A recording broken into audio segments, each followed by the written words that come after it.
look at this. This is a 1998 McDonald's Monopoly campaign set of game pieces off of a French fry box. I found this on eBay. I'm gonna peel this off before we're done today. Get that peeling feeling. But first, let's unpack why this campaign has been so successful in the United States, and it's still live all throughout the world, just not in the United States. We're gonna unpack why this has been so successful from a reward psychology perspective and a business perspective. Let's get into it. The McDonald's Monopoly campaign has been running for 37 years. And while officially it's been on ice in the United States since 2014, it's still live in several countries across the globe.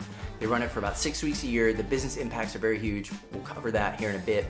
But first, let's cover 5 key things that make the psychology behind this program so effective. The first one is mystery and predictive routing. Our brains tend to deprioritize things that we already know about and prepare and pay more attention to things that are a surprise. So things that are mysterious, like what's behind those game pieces on the side of the French fry box or the soda, are interesting to us and gain more attention. Number 2 is the endowment effect. We covered this last time in the Chick-fil-A free food rewards card. It's a mouthful every time. We covered the endowment effect, and it's where we ascribe value to things that we own or possess. When you peel those little tabs off, Get that peeling feeling. and they contain free food, which many of them did, you ascribe value to that. Now it's no longer a little flaky piece of paper, it's something valuable that's worth food to you, and so therefore you're gonna go and redeem it. Next are habit loops. The McDonald's Monopoly campaign does this too. This was also covered in the Chick-fil-A free food rewards card video from last time. So check that out if you want to learn more. Read the book Hooked. If you haven't already, there's a lot of great stuff about rewards programs in there. And the McDonald's Monopoly campaign uses habit loops, just like the Chick-fil-A rewards cards do as well. The fourth one is the Ovsiankina Effect, which is also a mouthful, and I hope I'm pronouncing that correctly. The Ovsiankina Effect is our brain's desire to complete tasks that we've started. So when you write down things on a checklist, you get a dopamine release when you check them off, and when you don't, it bothers you. And our brain does this. Our brain reminds us, it even sends intrusive thoughts into our head to remind us to complete things that we've started because we've put some sort of value on them. And so in the McDonald's Monopoly campaign, we start these property quests across those colored squares on the game board, and it makes us want to complete them. And so when we have the ability to go and get lunch somewhere, or we have the ability to go and get lunch somewhere and complete a task that we've started, our brain is going to weigh us heavier towards the latter. The last one is Skinner's box. In the 1950s, a psychologist named B.F. Skinner ran an experiment with pigeons. And what do pigeons have to do with the McDonald's Monopoly campaign? There's a connection though. Initially, pigeons were in an enclosure, they pushed a button, and they got one piece of food each time they hit the button. Then Skinner introduced intermittent reward variability.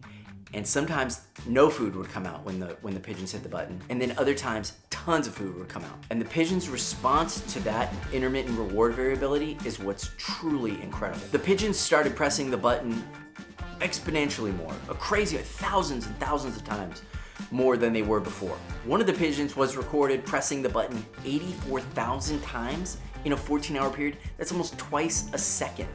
And this is the same sort of behavior we see play out in casinos around slot machines,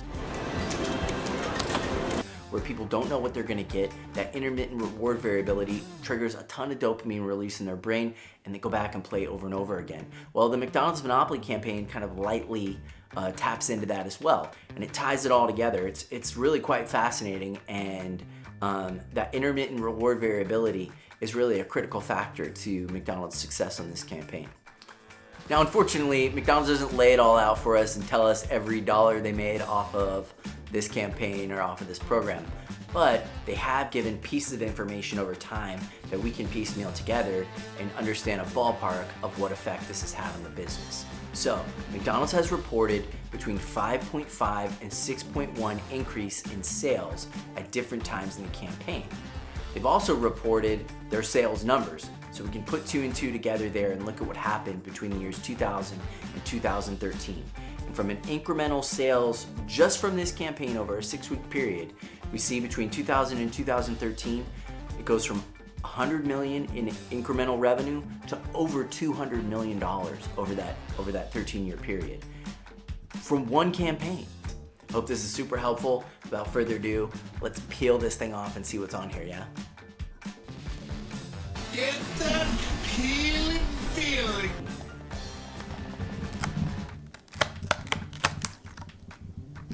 Let's see what we get. Ooh! Promo. Look at that, Park Place, nice. And a free cheeseburger. You've got gamification that's cleverly architected by McDonald's using the Monopoly game mechanics to drive frequency, loyalty, day parting, prizes from sponsor brands. It's got so many aspects that are admirable. It's a masterclass in how to build a rewards program. If you're a marketer and you're running a rewards campaign and there's anything that you can glean from what McDonald's has done here, it's really hard to argue that you shouldn't do it. Hope all of this has been super helpful. See you next time where we're gonna unpack 2 beauty rewards programs from Sephora and Ulta and check out what they're doing from a psychology perspective and what the business breakdown is on those. See you next time.